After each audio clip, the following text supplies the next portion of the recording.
राधे सभी को। दोस्तों, सभी महिलाओं की एक समस्या होती है कि मासिक धर्म के कितने दिनों बाद पूजा पाठ करनी चाहिए। वैसे तो सभी की पीरियड डेट अलग अलग होती है, लेकिन ऐसी मान्यता है कि यदि यह अवधि अगर 3 दिन तक है तो आप चौथे दिन अच्छी तरह स्नान करके और बाल धोने के बाद मंदिर में प्रवेश कर सकती हैं। मंदिर की साफ़ सफाई कर सकती हैं। मंदिर में जो कपड़ा बिछा हुआ है उसको चेंज कर सकती हैं, धो सकती हैं। बाकी जो आपको पूजा करनी है आप पूजा कर सकती हो। यदि पीरियड की अवधि 7 दिन है तो आप 8वें दिन से मंदिर में प्रवेश कर सकती हो। अगर आपको पीरियड ज़्यादा होते हैं तो जैसे 7 दिन तक होते हैं तो आप 8वें दिन से नहा धो करके, बाल वगैरह धो करके, अच्छी तरह से स्नान करके 8वें दिन पूजा कर सकती हो। वैसे यदि हम ज्योतिष की माने तो आमतौर पर पीरियड समाप्त हो जाता है 8 दिन तक, ठीक है। उसके अगर जैसे कई लोगों का 5वें दिन होता है ख़त्म पीरियड, जैसे 5 दिन तक होता है तो आप मंदिर में प्रवेश कर सकती हो। इसका कोई एक निश्चित टाइम नहीं होता है, आप जब बंद हो जाएं तब अगले दिन सिर वगैरह धो करके मंदिर में की पूजा कर सकती हो, ठीक है। शास्त्रों के अनुसार पीरियड समाप्त होने के बाद 5वां दिन शुद्धिकरण के लिए सबसे अच्छा माना जाता है। महिलाएं मासिक धर्म में पूजा कैसे करें, संपूर्ण जानकारी आज मैं इस वीडियो में आपको दूंगी। पहला है, पीरियड के दौरान महिलाओं को पूजा पाठ करने या मंदिर में जाने की अनुमति नहीं होती है। जैसे किसी महिला को पीरियड होता है तो उनको मंदिर नहीं जाना चाहिए, मंदिर से दूर ही रहना चाहिए। पूजा पाठ जहाँ चल रही हो वहाँ दूर बैठना चाहिए और कोई भी शुभ कार्य करने की अनुमति नहीं होती है कि आप उसमें भाग ले सकें, मंदिर जा सकें, पूजा पाठ कर सकें। जैसे यज्ञ वगैरह जो भी हवन वगैरह घर में करवाते हैं पूजा पाठ, तो आप वो नहीं कर सकती हैं।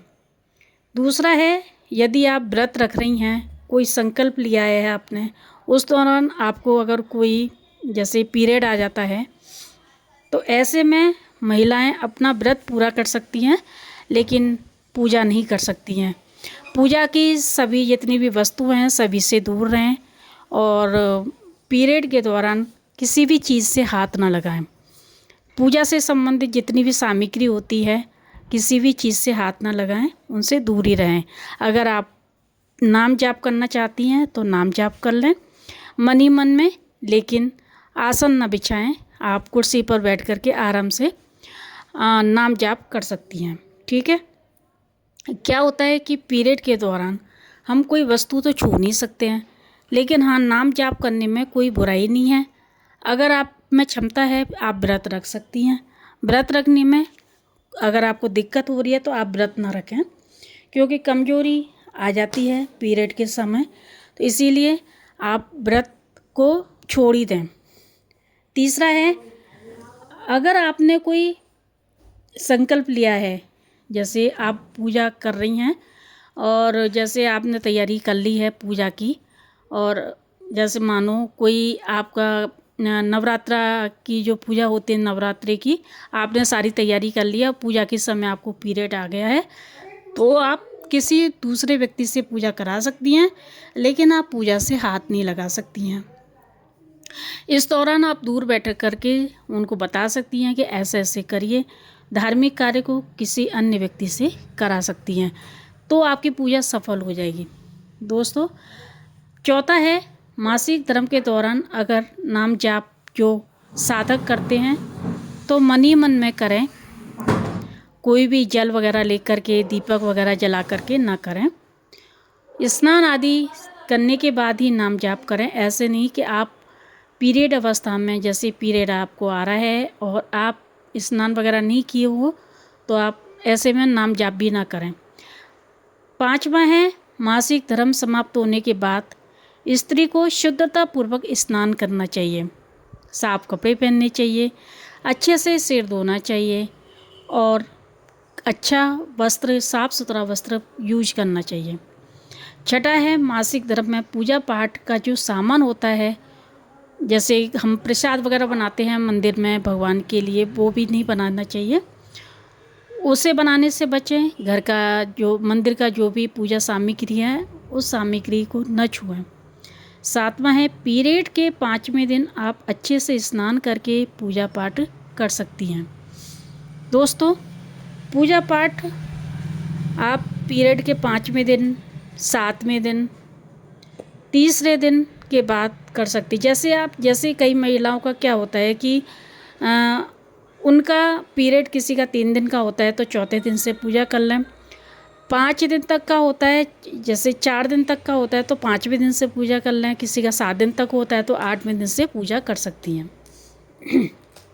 पीरियड का जिसको किसी को ज़्यादा होता है, किसी को कम होता है, हमें उसी हिसाब से अपना सिर वगैरह धो करके गृह कार्य के योग हो जाते हैं, घर का काम करने लगते हैं, किचन में जा सकते हैं, खाना बना सकते हैं, भगवान का प्रसाद बना सकते हैं। कोई समस्या नहीं है, आप आराम से पूजा पाठ कर सकती, कथा कह सकती हैं। और क्योंकि तब तक तो सभी लोग फ्री हो जाते हैं, ये तो आपको भी पता है, सभी लोग फ्री हो जाते हैं पीरियड से, ठीक है। लेकिन जैसे आप कहीं मंदिर जा रही हैं और मंदिर आपने प्लान बनाया, आपके परिवार ने प्लान बनाया, मंदिर जा रहे हैं आप लोग, तो मंदिर जाते समय रास्ते में अगर आप पीरियड से हो जाते हो तो लौट तो सकते नहीं हैं, वहाँ से क्या कर सकते हैं, कुछ भी नहीं कर सकते हैं।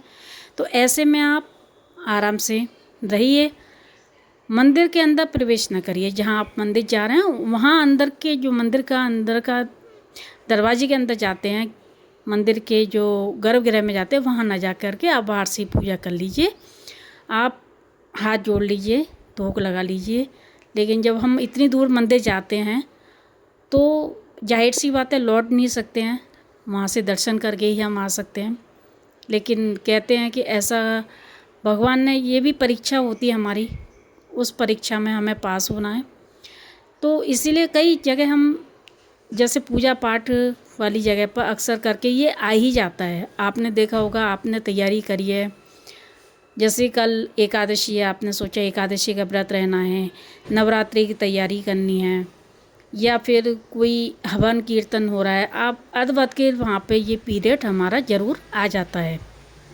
तो आप ये ना सोचें कि भगवान हमसे नाराज़ हैं, कि भगवान ने हमको सज़ा दी है, ऐसा कुछ नहीं है।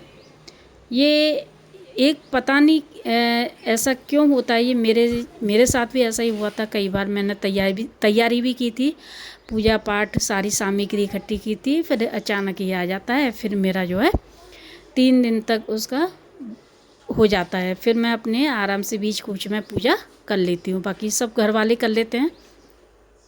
तो आप इसमें कोई टेंशन मत लिया करो। और नाम जाप करने से ही हमारा जो पूजा का फल है वो भी मिल जाता है, नाम जाप करने से। लेकिन आप भोग मत लगाइए भगवान का, ठाकुर जी को स्नान मत कराइए, उनके वस्त्र चेंज मत कीजिए, उनके किसी भी सामान को हाथ मत लगाइए, क्योंकि ये जो सामान होता है मंदिर का ये पवित्र होता है। आप मंदिर से दूर ही रहिए, ठीक है। आप जब 5वें दिन, 7वें दिन, छठे दिन जब फ्री हो जाओ तब मंदिर की सफाई वगैरह करके गंगा जल छिड़क करके आप अपनी पूजा को संपन्न कर सकती हो। कई लोग ऐसे होते हैं जो रसोई में खाना भी नहीं बनाते हैं 3 दिन तक। तो कई लोग ऐसे होते हैं जो किचन में खाना बनाती हैं, जिनके घर में कोई भी नहीं होता है। गाँव में तो आजकल सभी लोग ऐसे होते हैं जो कि अगर देवरानी हो जाती है तो जेठानी करती, जेठानी अगर पीरियड से हो जाती है तो देवरानी करती है। तो सब मिलजुल कर लेते हैं। लेकिन सिटी में अकेले होने की वजह से कोई भी हेल्प करने नहीं आता है। तो आजकल सब चलता है, इसीलिए टेंशन लेने की ज़रूरत नहीं है। जो हो रहा है सब बढ़िया हो रहा है, लेकिन ज़्यादा दिमाग पर जोर डालने की ज़रूरत नहीं है आपको। तो जितना हो सके उतना कर लीजिए फॉलो। और जैसे बस अपने स्वास्थ्य का ध्यान रखिए, सेहत का ध्यान रखिए, और अच्छे हाइजीन से रहिए, अच्छा खाना पीना खाइए, ताकि आपकी जो सेहत है वो सुधरती रहे, अच्छे से रहे आपकी सेहत। तो दोस्तों, ये जो जानकारी है मैं सभी महिलाओं के लिए लेकर आई हूँ, जो भ्रमित रहती हैं कि पूजा करें, कब करना चाहिए, कब नहीं करना चाहिए। ये सारी जानकारी मैंने आपको बता दी है। तो एक्चुअली क्या होता है कि ये जो पुराने लोग थे इन्होंने हमें इस तरह से बताया था कि ये नहीं छूना वो नहीं छूना, लेकिन आजकल आपने देखा है आरओ का पानी आता है तो आरओ में से ही हम पानी लेते हैं। तो आजकल फ्रिज में सामान रखा होता है, फ्रिज भी खोल लेते हैं। किचन में भी लोग खाना बनाने लग गए हैं, लेकिन जो पुराने, हाँ मानते हैं कि भाई कुछ होगा, लेकिन शुद्धता का ध्यान रखिए, हाथ धोते रहिए साबुन से। गंदगी जो होती है उससे हमारे हाथ गंदे होते हैं। तो आप बस हाइजीन का ध्यान रखिए, अच्छा खाना पीना खाइए, कोई परेशानी ना हो, चक्कर वगैरह ना आए, और सेहत का ध्यान बहुत ज़रूरी है रखना। भगवान की पूजा घर में कोई भी सदस्य हो उनसे आप करवा लीजिए। बच्चे भी कर सकते हैं पूजा, घर में बुजुर्ग हैं, दादी है, सास हैं या दादी हैं, कोई भी हैं, आप उनसे पूजा करा सकती हैं। हस्बैंड हैं, हस्बैंड से पूजा करा सकती हैं। लेकिन जब हमारा मन परेशान होता है तो हमारा मन कहीं नहीं लगता है। जैसे पीरियड के समय हमारा मन बहुत दुखी होता है, परेशान होते हैं, कमर में दर्द होता है, बहुत इरिटेट होते हैं, गुस्सा आता है, तो ऐसे में हम पूजा वूजा कैसे कर सकते हैं। तो वैसे आप घर वालों को बोल दीजिए, सब आपकी हेल्प करेंगे। आप बस रेस्ट कीजिए, अपना काम कीजिए, जितना आपका काम है आप उस काम पर फोकस कीजिए, और अच्छे से नहाइए धोइए, पूजा करिए, भगवान में ध्यान लगाइए जब आपका मन लगे। तो दोस्तों ये थी हमारी छोटी सी जानकारी। आपको जानकारी कैसी लगी, अच्छी लगी हो तो इसे लाइक करें, सब्सक्राइब करें। जय श्री राधे कृष्ण।